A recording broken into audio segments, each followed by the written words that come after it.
একটু মন দিয়ে শোনেন তো আমার কথাটা। একটা ঘরে বসে আছেন আপনি, ঘরে আপনার 4টা রুম, একটা রুমে আপনি বসলেন, ওই রুমে আপনার বিবি নাই, আপনার ছেলে মেয়ে কেউ নাই, সবাই বাহিরে আছে, অন্য রুমে আছে।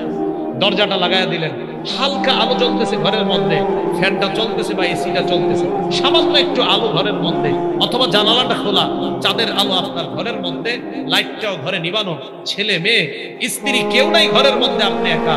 ওই মুহূর্তে আল্লাহকে বললেন, আল্লাহ আমি আর তুমি ছাড়া কেউ নেই।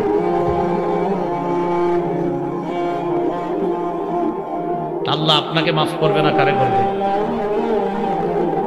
আল্লাহ বলে ইন্নাল্লাযীনা ইস্তাকবিরুনা আন ইবাদাতি, এই ইবাদত দ্বারা এখানে উদ্দেশ্য দোয়া।